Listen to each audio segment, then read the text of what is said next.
Chapter 1. Zeus. She didn't think I heard her slip out of bed in the middle of the night. Didn't think I saw her nab a 20 from my wallet before ducking out with a light click of the door. At least she had the decency to look at my ass peeking from the sheets before leaving. It was a nice ass. She also probably didn't think I remembered her name. Elena. I didn't bother locking the door behind her. In fact, it'd be entertaining for someone to barge in and try to kill me. The king of the fucking gods. It had been far too long since I'd seen the terrified look on a mortal's face when they realized who I was.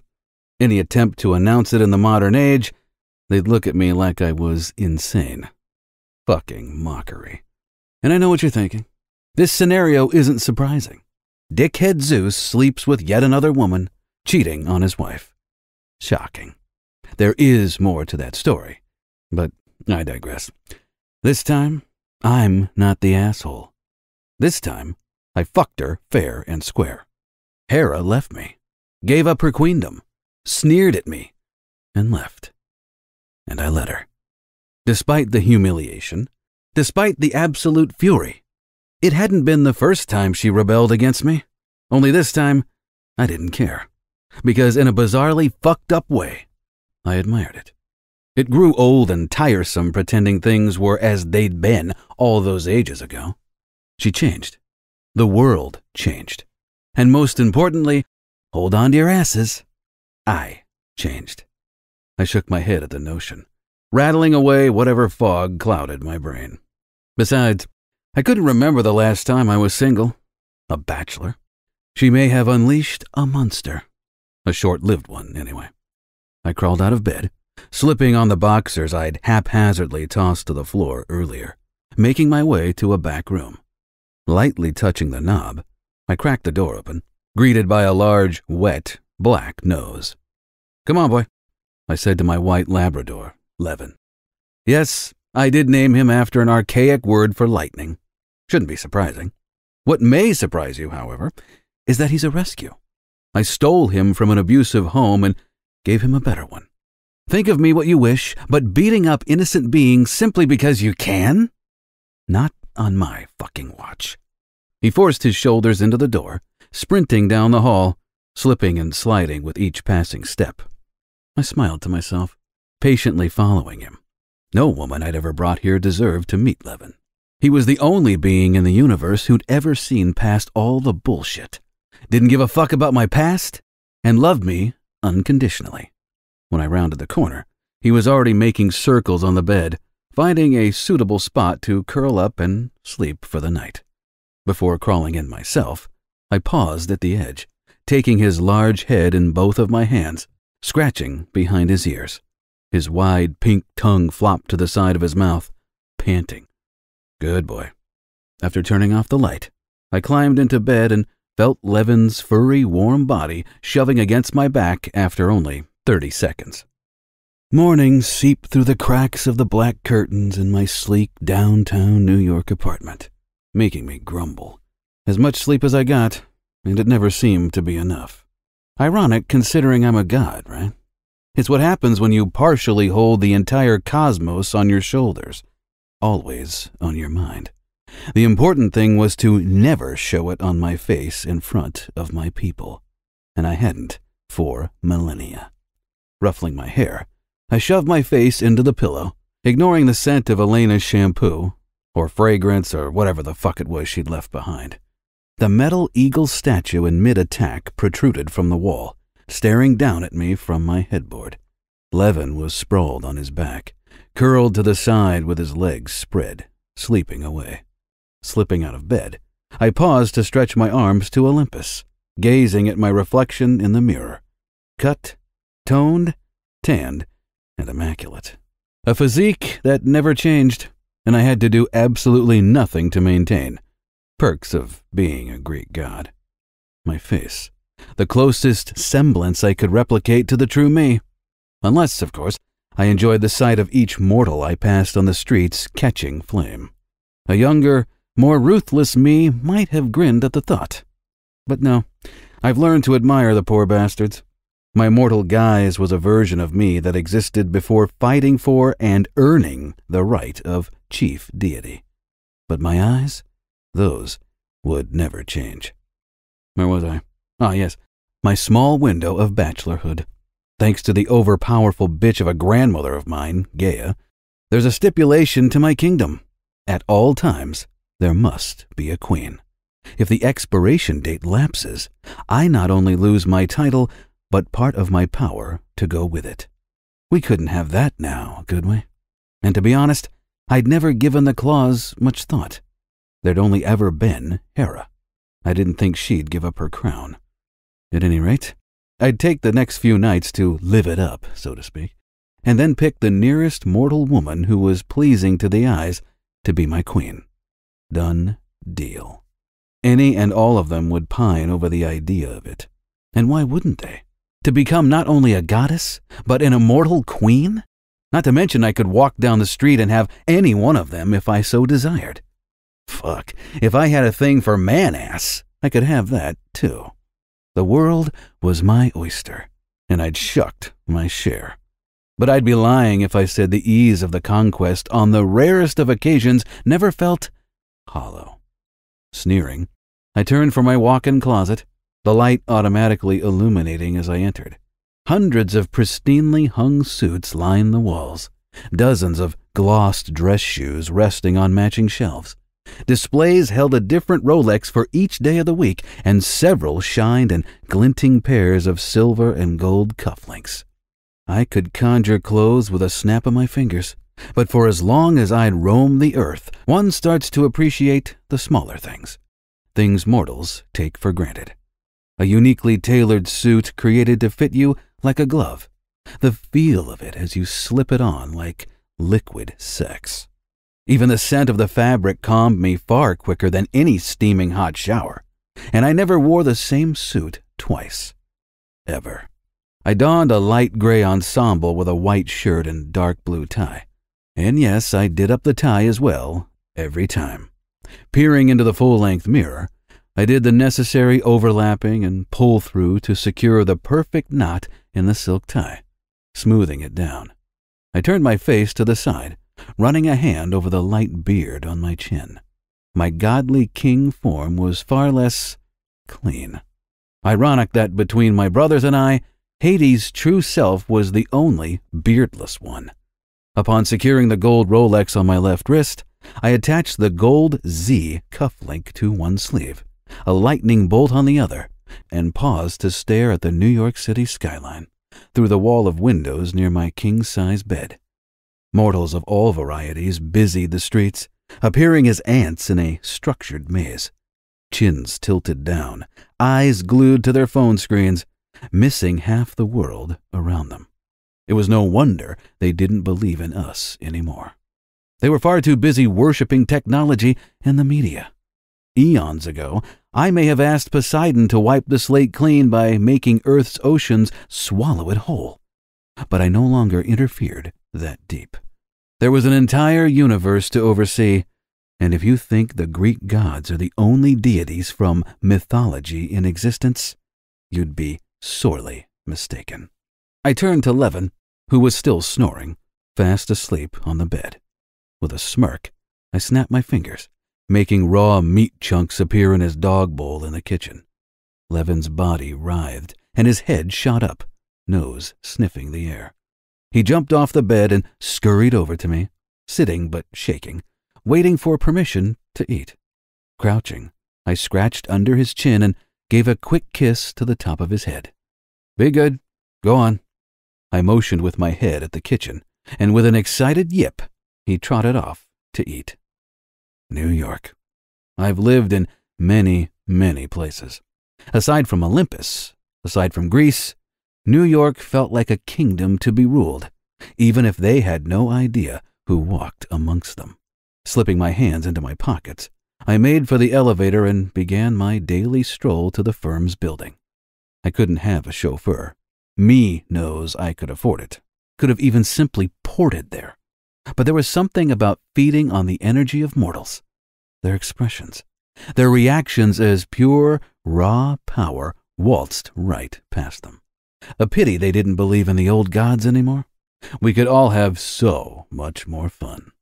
It was time to don the mask, a facade forged through the ages that mortals molded and adapted to fit their own needs, their own agenda. Same old song and dance. It had become as much a part of me as the warmth of a perfectly aged scotch settling in my stomach. Could I have taken the time to convince a world there was more to me than the endless parade of women? More than the meddling god-king who cared for nothing or no one but himself? Sure, but I had an entire fucking kingdom to oversee. Hundreds of gods beneath me, and seemingly more even within the last few months. We'll get to that tiny detail later. There were far more pressing matters to deal with over a reputation I've grown to accept. If I gave them comfort to hate me, I'd be their sounding board because I'm a leader. The Alpha. A God's damned admiral. The Jupiter Bistro. A coffee shop directly below my penthouse apartment. The fucking irony, right? I breezed past the line leading out the door, and they all let me, because they wouldn't dare otherwise. The barista, Claire, grinned as she set a steamy paper cup on the counter, slipping a cover on. Dark roast black, Z. All ready for you. Taking the cup from her hand, making sure to drag my finger over her knuckle, I winked. Thank you as always, my dear. She bit her lip after letting out a shaky breath. As I mentioned earlier, immediate putty in my hands. Not uncommon in the slightest, but any more? Almost too easy. After tapping my card on the reader, I turned with the cup in hand, spying a buxom redhead giving me a sultry smile. Her emerald gaze dropped to the impression of my cock through my pants.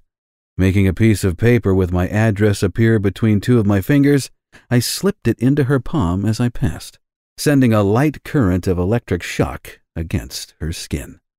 She gasped, and I exited with a broad smile. Storm clouds rolled in, and with a quirk of my brow, they froze.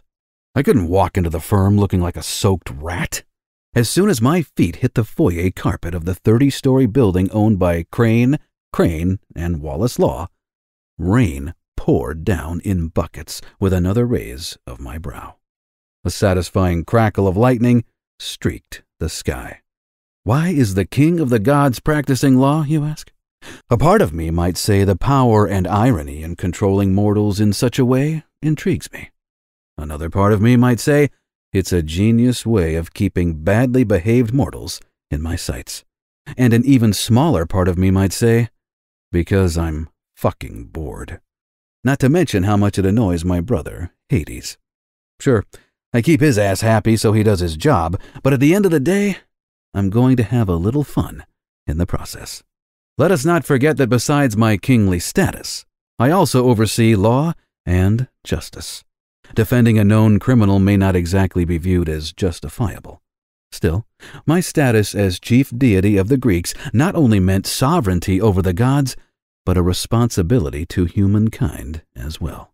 Such is the role of any chief deity, Greek or otherwise. And I'd learned through time, the best way to help mortals is to witness them at their absolute worst. Removing the lid from the coffee cup, I tossed it into the trash, blowing on the hot liquid as I made my way through the bullpen. I swear this piece of shit gives me a blue screen every other month. Can't the firm spring for new computers? An intern, Larry, with far more humility to learn and a set of balls to grow, spat from a nearby cubicle. With an idle sway of my hand, I sent an electric pulse into the device, rejuvenating its life for precisely another 2 months.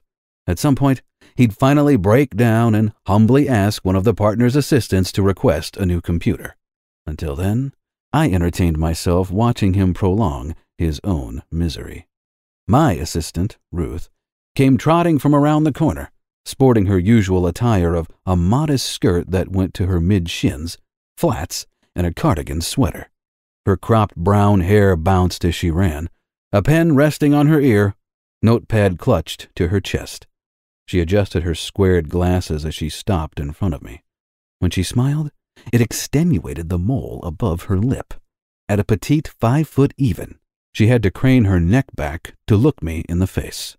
Mr. Vronti, there's a new case file for you to review, she said, her hazel eyes beaming. I caught her gaze over the rim of my cup as I sipped. Ruth, you can call me Zane or Z. We've been over this, sweetheart. Yes, of course, Mr. I mean... A nervous, shrilled bout of laughter poured from her throat. Smirking, I pointed toward my office. After a tiny jump, she turned on her heel and power-walked. I'd never slept with my assistant. Not because I didn't want to. Tartarus, no. I always did love the small ones you could toss around in the bedroom. No, it was due to us seeing each other several days a week for hours.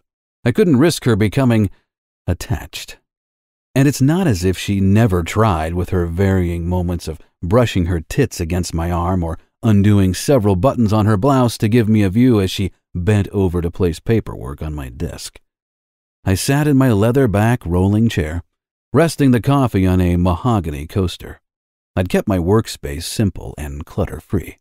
Aside from my gold nameplate, a desktop calendar, computer, pen holder, and stapler, nothing that would hint at my electric personality, nor anything from my personal life, was displayed. Whose photo would I put on my desk anyway? Apollo? Sure. If I wanted every other client to start probing about my son being the rock star ace. Athena?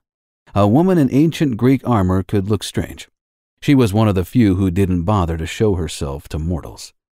No, I preferred keeping that part of my life completely separate from the mortal lawyer. It made things far easier to deal with. To pretend for several hours a day I didn't carry an invisible boulder on my back like fucking Atlas himself. Without disappointing, Ruth discreetly adjusted the collar of her shirt before trotting over to me with a folder. She leaned forward, squeezing her tits together, and dropped the papers in front of me with a flourish. Obliging her, I stole a glance at her cleavage before scooping the folder into my hand. She smiled, chewing on the end of her pen before standing straight. Murder case. Oh? I flipped through the papers, eyeballing mugshots, receipts, internet history printouts. Killed her husband. Ah, the ancient tale of a wife murdering her husband for one of a dozen reasons. And this one didn't look much different. Shoved him in a tub of acid. Without looking up, I continued to shuffle through more digital evidence paperwork in the folder. To dispose of the body, Ruth cleared her throat and squeaked before saying, Alive. I paused, shooting my gaze to hers. Fuck. Right? Ruth lifted her hand and dropped it, slapping her thigh. Well, now things just got far more interesting. I picked up the paper with the accused woman's mugshot. A portly woman with curly hair and a glare that could curl the paint from a fence. Have they announced the lead prosecutor yet? Yes. Keira Bazin. Looking away, Ruth scratched the back of her head with the pen. A woman. This would be a first. I tossed the paper to the stack. Why have I heard that name before? Ruth snorted. You should have. She's never lost a case. I've heard some other lawyers call her the Bulldog. After a quick Google search, I pulled up several full-body photos taken by the media. Starting at her tanned, toned legs peeking from her skirt, I panned up to her perfectly rounded ass and landed on a gorgeous face with bright blue eyes, plump red lips, and a head of very light blonde hair. A conquest, if I ever saw one. After raising my coffee in a cheers gesture to Ruth, I said, "This'll be far too easy."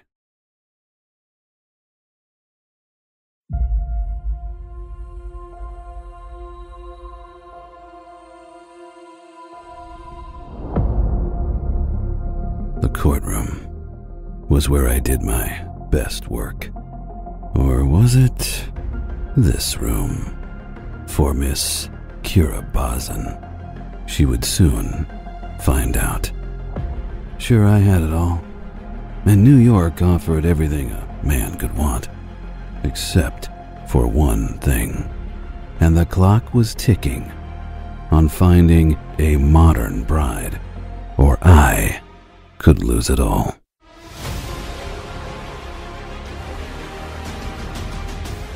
My name is Zeus, but you can call me Big Daddy Z. And I invite you to join me for a contemporary mythos romance like none other.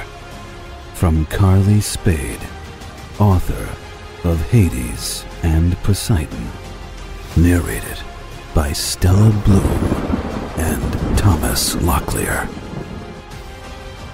Zeus, allow me to wet that for you.